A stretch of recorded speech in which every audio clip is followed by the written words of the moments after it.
going to conclude the broadcasting from overseas, from our research summer in our native Germany, and also from now on I'm going to be back in the studio, so the quality of the shows and technology and everything will be much better, so there's relief. We were thinking about what would be the best show to conclude. We thought we shared something with you, expose you to something that could be of extreme relevance to our city of Honolulu, especially the parts of Kakaako and other areas that have to do with waterfront and harbor and all these areas. So for that, we seeked out that one city in Germany that's the most similar to Honolulu conditions. So the person who will introduce her city to you is Annette Prill, who's an architect by training. Part of her training was in the USA, in Lincoln, Nebraska, in the late 90s. She then graduated at the University of Hanover, where I graduated as well, and that's how we know each other. Ever since the beginning of your career, you have been working on a very significant new part of the city here, and you're going to introduce that to us. And you did this on behalf of Jason Summer, and you're working in project development and management. So thank you very much for hosting us today. It's a pleasure. Maybe you speak up a little bit because of the background. Okay. All right. Hello. I want to show you today something of the most important part of Hamburg, which is the harbor city, or how we say in Germany, the HafenCity. And as you can see on the model, you have here the old part of Hamburg, which is the downtown part, the white part is the inner city, and the wooden part, as you can see here, is the area of the old harbor. They started to have harbor actions in like 100 years ago, and so they started to have all of this storage. It was, as Martin will show you now,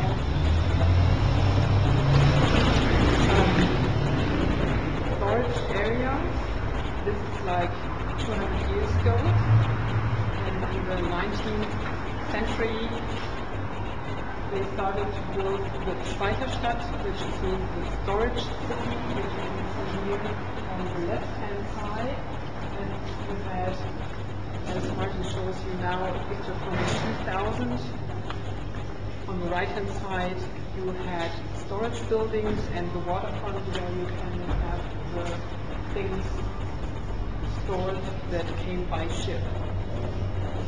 As Hamburg was, or is even one of the biggest harbor cities in the world, and it's the biggest sea harbor in Germany, it became so big that they started to move the storage buildings from this part of town to the south part of town, so this whole area became vacant. And in the end of the 90s,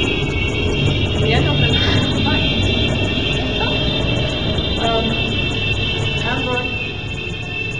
So we probably make a cut here, but to explain to the audience, there's a little motorcycle procession here. So we're going to take a little technical break. We'll be back in a second when they're gone. So the motorcycles have passed, so you're back on You're there. back again. So here we go. In the 20th century, the container storage was so big, or became so big, that they started to move to the south of the Elbe, which is the name of the river, the big river in Hamburg. And at that point, the whole area, the old harbor area, became vacant. So, because it's so close to the inner city and it's a special place, the government decided to move on and to build a new part of town, as it is shown here now in this part of Hamburg. So they decided to make a new master plan. How can you make it better than competition? So they made a worldwide competition for this area, and this competition was won in 1979 from Christianse, which is an architecture office from the Netherlands, and he started to have the whole master plan from this area here, which is close to the city, so that you can have here a mixture and a new part of the town with everything you need in the town. Okay, that's great. We might move around with the camera a little bit, and then you can maybe talk a little bit about the key features of the master plan, of the idea of the program. So now we move to the other side of the model, which is, I think, the perfect perspective here, that you explain to us a little bit more in detail the nature of this urban fabric here. As it is a big area from town, Hamburg didn't want to have an autistic satellite where you can only live or only work. But as it is in German cities in general, you try to produce a part of the city where you can find all the special things you have to do while you live. You can work here, you can eat here, you can buy here your grocery, you can buy your clothes, you can have fun on the outside, you have parks, you also have restaurants and places to be.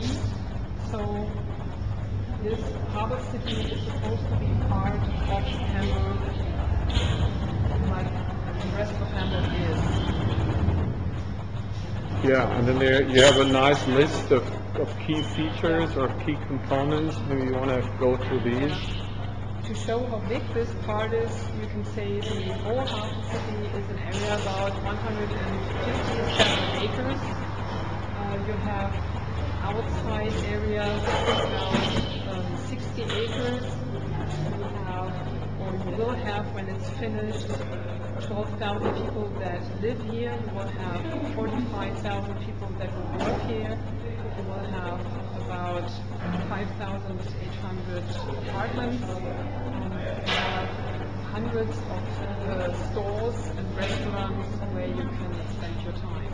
And one thing that is important to remember, this part of the town is only 800 meters to the capital of Hamburg, which is downtown.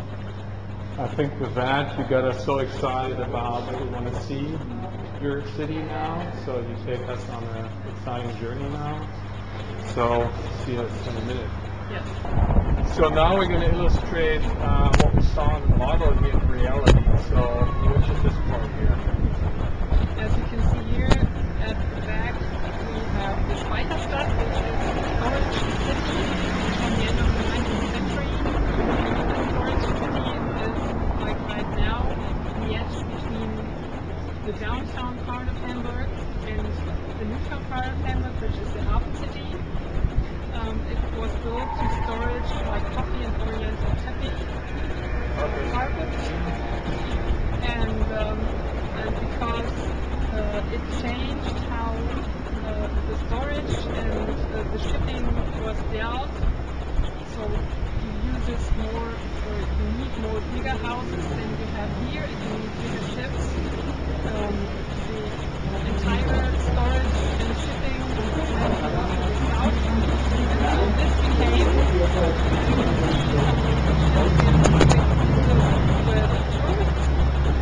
now this was abandoned. Now there's no storage anymore, but there are also offices right now. And one of the things that is important here, you can see this whole town was, or this part was built of brick, which is a high quality material that they use in most of the part of northern Germany. So when they built this side of the town, this part of the town, they wanted to show that Hamburg is a trade city and Hamburg has money. So therefore it is still here and it's still beautiful as it is. Thank you very much. And as you see here, the buildings were built as zero lot line here. And nice that the ship came by, because in recent days they brought the goods, they reloaded the goods from the big ships to the small ships, brought them into the canals. They were cranes at the very top of the building. They were pulling the loads and the goods into the building.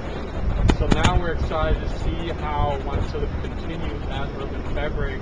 So we're going to move on and check that out sort of here in the city. Now we have moved on. You guys remember that kind of footprint or that plan? This is one of the first actually existing canals here that was just now restructured. And in the back we see the very first building that were built. So you're going to explain to us something that has another very, very relevant similarity to Honolulu, where everywhere in the world harbor cities are going to be the ones who are going to be most affected by seawater level rising. And here traditionally the North Sea is a little different anyway, so we're excited to hear about that. What we have here is that we have changes of water level about 6 to 12 meters every 6 hours. So the water level is rising and falling. And when you've got the situation that you have catastrophes or storms, the water will be even higher. So you use at this area use protection for the buildings and the inhabitants for not getting blown away. So what they build here and what we can see here is a bay that is open from the other side to the street, and you have big doors that you can close when the water is coming. The level that is free from protection is above that. In the whole harbor city, the case. And what you have also is you have the streets in between the buildings, and also the streets are on the level that is higher than the highest expected flood level that you can count right now. And what you also see is you see the first 8, here you can't see the 8, but these are the first 8 buildings that are built in the Harbor City project. And what you can see is that they all follow the structure and the shape of the master plan. But to have variety here, you have for every building an architecture competition. And what they did with the whole HafenCity is a structure of how you can get the site that is very special.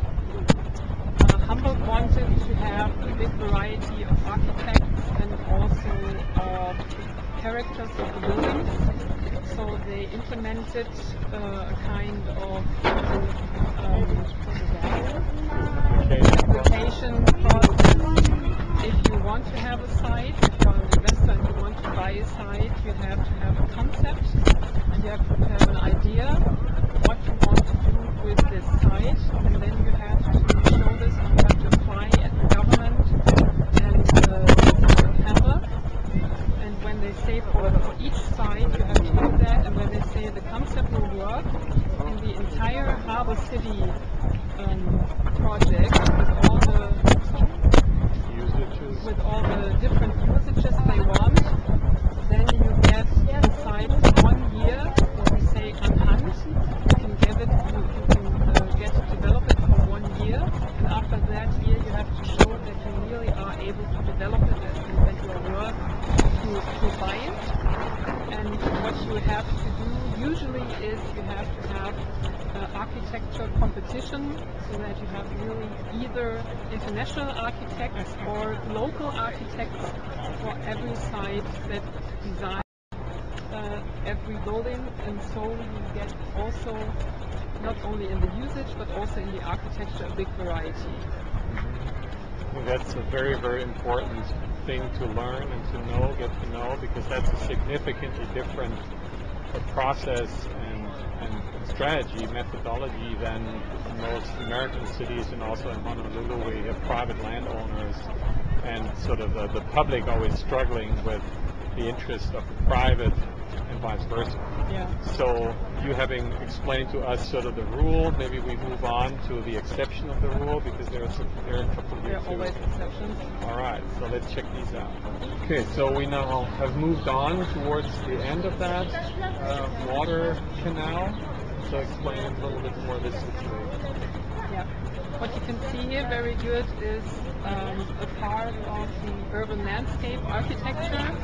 And for the entire master plan, the outer spaces are designed by the Barcelona architecture office EMBT, which is Enrique Meral Sayabu. And they won also a competition. So they are designing, and they have designed all the outer spaces here. You can see here that they build terraces where people can stay in their free time. They can relax also because there are many offices around. In the lunchtime, they stay outside and eat outside. When you follow the terraces up, you can see in the background, you can see a park. And behind that park, or the background of the park, built an ensemble of signature architecture, which is designed, the architect knows it, which is designed by the international architect Richard Meyer, the architecture office from New York in America, in the USA. And what is also very important to say here is that this building, or these buildings, it is like 4 buildings. The ensemble is a building. One America Center, Hamburg America Center is one, and the other one is from the coffee maker Neumann, which is in Hamburg group. And they are designed, and they are not, as I told before, won over an architecture competition, but as Ausnahme, exception from the rule. You can say here, if it's possible to win an internationally well-known architect, it's also possible to say we have, without a competition, a very important architect that is able or that wants to build something here. So they won Richard Meyer as architecture office. So these buildings are built without competition. And as you told me before, it has been sort of an initiating effort, because you needed to kick off this development. Right. And you told me last actually summer when we met, that you showed me around, which got me excited to make this show here. You basically said it was a great vision, but no one took the step to basically make the vision a reality. Right. So you needed a first sort of a demonstrative gesture, so to speak, and you were actually instrumental in that project yourself. Right. You had to work and deal with Richard Meyer, the great Richard Meyer, to make this sort of pioneering beacon happening, which then kind of drew all the development after it. Yeah. At that point, when we decided to make this development, and I was project leader of this development from our firm, the Harbor City was at its first beginnings, and it was also vacant area. And there were some people who knew that it will be successful, and some people said it won't be a success. So they are very brutal in saying we don't invest in this master plan. So we were at a point where we started with Richard Meyer. We won Richard Meyer to be the architect of this, and also we started the investment to show with all the other people and all the other investors who tried to make the first step to start the first steps of Harbor City here with this project.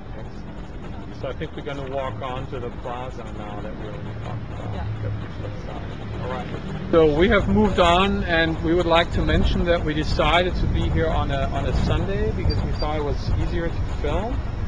And the scene here is a little different on a Sunday, which you will explain during the week. And we also want to point out that what you see in the background here is probably the most remarkable about this neighborhood, which is not the architecture itself, but which is human activity and events that basically is the generator for the public life here, and the architecture is more or less the space for that.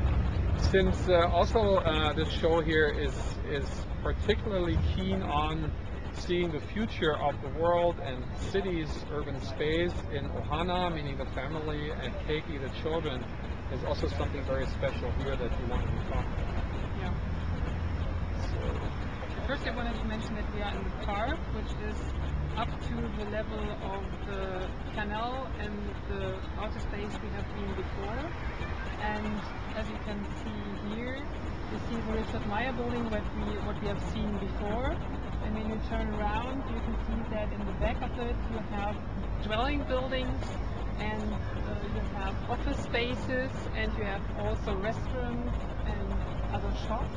And in the middle of it, which you can see here, is a kindergarten and a school building. So you have in the gap between the buildings the kindergarten, and you have in the upper levels the school, and on the rooftop you have the outer spaces for the children to be in the middle of the school, to be doing sports and doing all the other stuff. And what you can see here, which Martin mentioned before, is usually in the week you have a lot of people working here and spending their time outside, and people who live here all the time. But now you can see also a lot of tourists that like to be here because it's a new part of Hamburg. It's at the water, and here is what's that mean? Cruise shipping is also here. So you have like the mixture out of living and working and school and bars and what you need for living, and also the mixture of all kinds of people, like older people, younger people, and also from all countries that are here to come here to see what is Hamburg and the HafenCity like. So it's everything that sounds familiar to the audience back in Honolulu, because that's everything that Kakaako, for example, wants to be right now. So this could be a good project to look at, to observe and critically assess how they actually achieved it. Yeah. And it's all the processes you talked about at the very beginning of the show that you said this didn't just happen. This was very cleverly and strategically laid out and thought out, both legally and planning-wise, and down to the very detail of the individual architecture, which I think we're going to check out some more of that. So what in fact now, when we walk through this here, will look like an existing part of town, it actually isn't. The existing part of town is to your left here and now, and you, Annette, will now explain us the specific strategy and mission of this part of the development. We are here in like the mercantile part of the HafenCity. The HafenCity has 10 parts, and every part is a little bit different. We have seen a lot of parks and other characters, and here we are like in the shopping zone, the shopping area, which is the shopping area of the HafenCity, and it's also the connection to the downtown part of Hamburg, and also the connection to other parts of the HafenCity and to the Elbe, the waterfront. And what you can see also here is that in the basement you have all the shops, and in the upper levels you have either dwelling or office still. And what you can also see is that here is the use of brick, most in the buildings done because they wanted to have the connection between the old town and the new town and the materials. And what you have still here is a high quality of architecture and also of material. What you can avoid is that most of the part, because land is very expensive, you have also expensive dwelling here, but because the government knew that and wanted to provide a mixed situation, you have the situation that every private investor is forced to have a mixture in high quality architecture and condominium living or housing and apartments which are on the mid-level or on the lower level, so that also that that much money can live in the harbor city, and we don't have gentrification here. What we still have to say is that the lower level is not the lowest level you can have in Hamburg, of course, but still a mix of kind of dwelling possible here.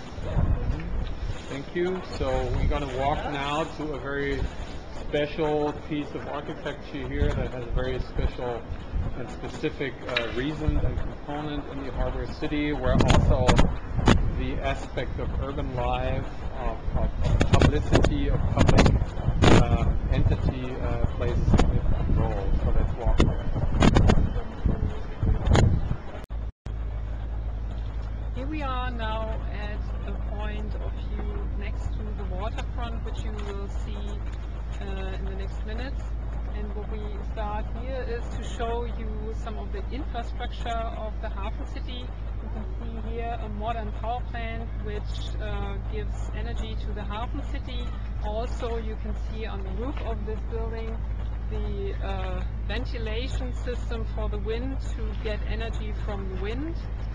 And what is also very important, after we had like walking infrastructure and bicycle infrastructure, now that there is a new system of mobility for the mass transport. You have bus system, and also you can see like the blue signs. There is a new station, or there are new stations of subway that are built just for the HafenCity, which is very much effort when you think of the closest the closeness to the water. And they had also a very sophisticated transport system from the water, like bus ferries, where you can also jump on from every point of the waterfront that are running the entire time. And what we are switching to now is the dock of the cruise shipping terminal, where also sometimes there are like 60 to 70 cruise ships that dock on there every year, and also the Queen Mary 2, which comes from New York over to Hamburg and docks on also here. And what we are switching to now is like the old part of the container, which is south of the Elbe that you can see right now. And this is on the other side of the Elbe from the HafenCity, which is part of the new harbor, where container shipping is used today. And further, you can see the harbor front and new building and coffee shops, where Martin will say something. Yeah, this is a building that I had the chance to tour when it was under construction. It's by Danish architect and project architect Martin Haas showed me the building. It's a very good example for how what Annette explained, that holistic system of sustainability here, starting as an urban system, energy involved, infrastructure involved, public transportation involved, also informs the buildings here. So you were talking about the Queen Mary that comes, which is a great way of intercultural, actually intercontinental connectivity. Unfortunately, the power of that ship isn't quite as sustainable because it puts out a lot of emissions, diesel fuel. So when that ship docks here, it creates the problem of that if you would work in this building, which is a corporate office building, you couldn't open your window anymore because the air is so polluted. So this sort of inspired the architect to this very innovative facade system here, which is a double facade. The outer layer, the inner layer is double pane or even triple pane glazing. The outer layer is a thin ETFE, a plastic membrane.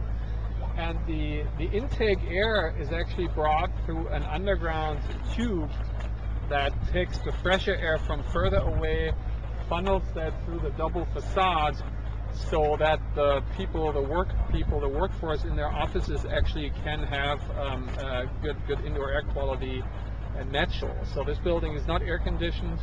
It's based upon very, very sophisticated sustainable building technology.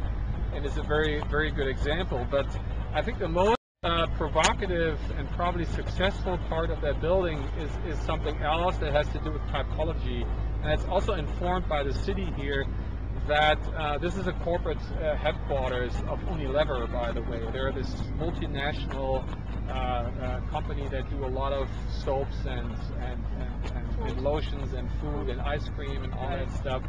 So they could, but by nature, they don't want to have anything to do with the public. But here, both the architect and the city convinced the client to welcome the public.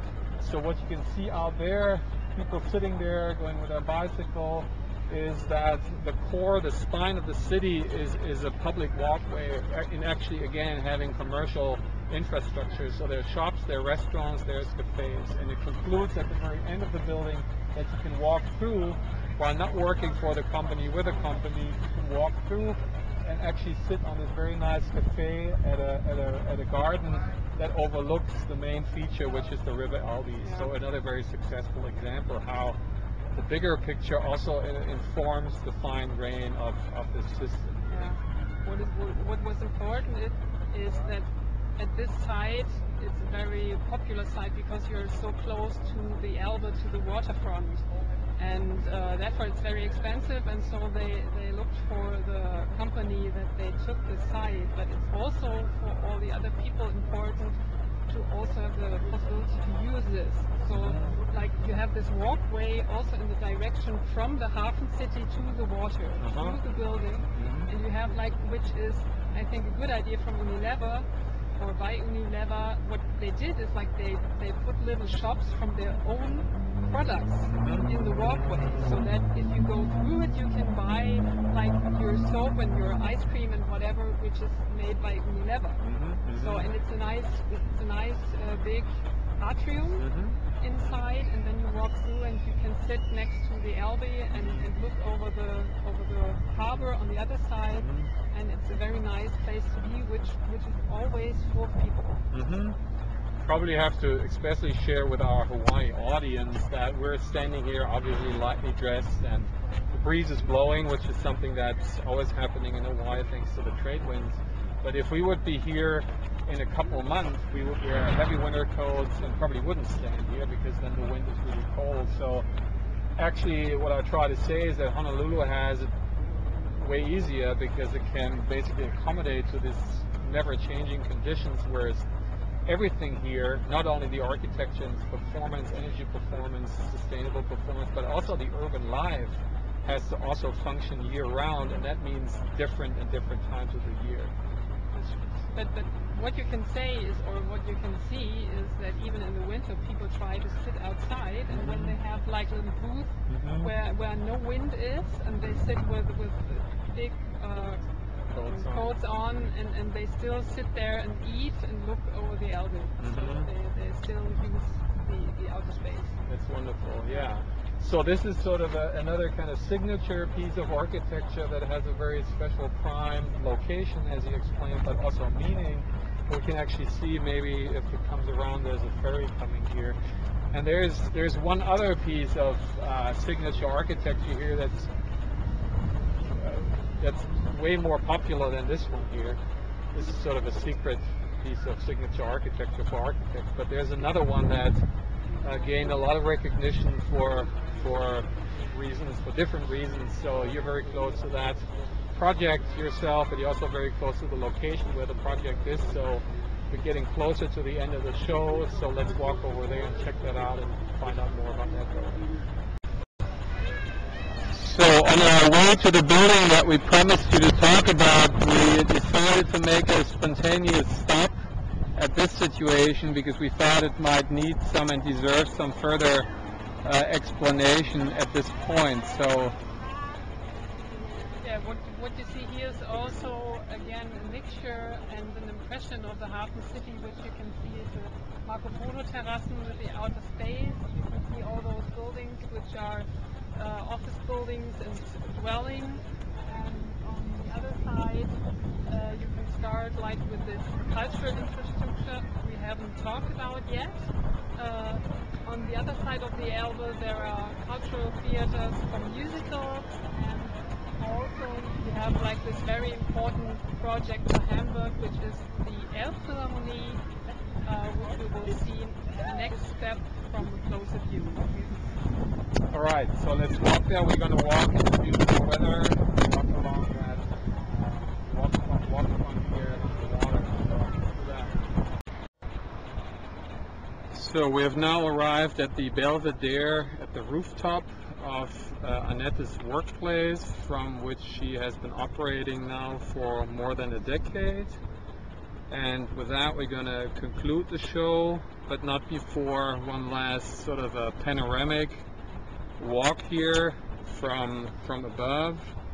So we're going to take you on that last little journey here, giving you an idea about how that neighborhood, how that new part of town is laid out.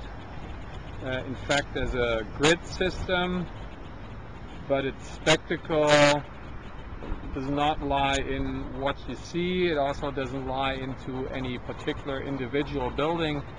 It's in fact what you don't see, what's underneath, which is that system of regulatory and social network.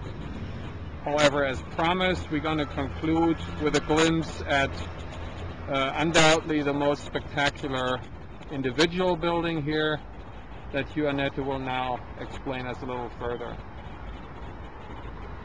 Yes, we come to this point where we can see the Elbphilharmonie, which is right to my next side, and it's one of the most famous buildings here in Hamburg and also in the HafenCity, because it's not only a music hall, how the name Philharmonie says, it's also part of condominiums, high-class condominiums, and also it's located in their hotel.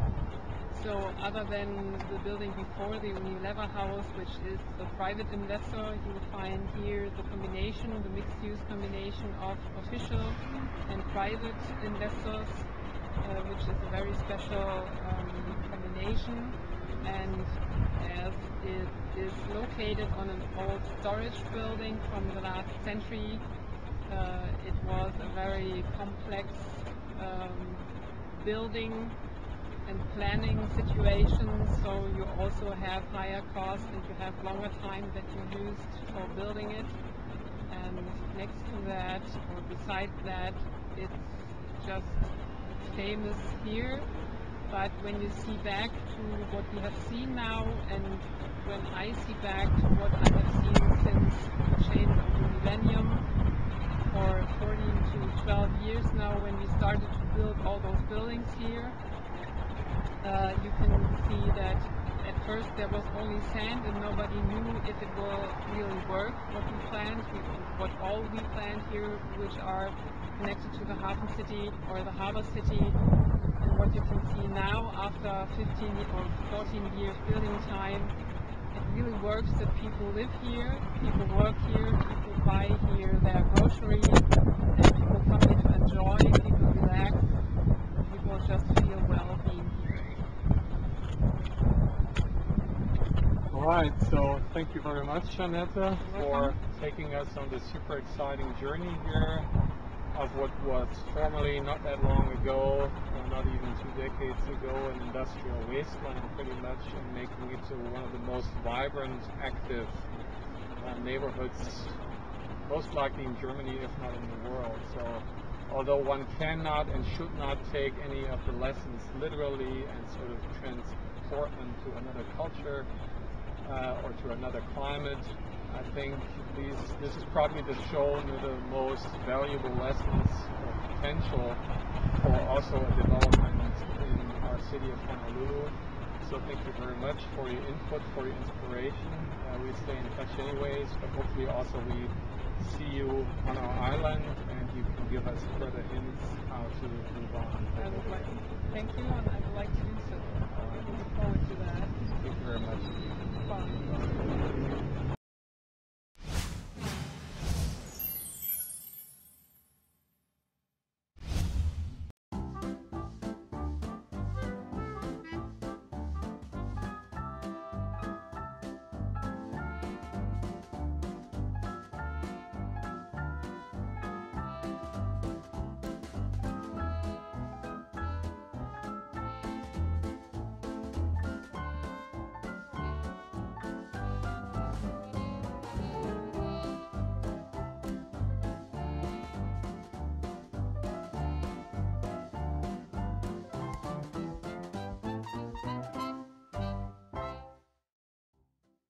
Aloha.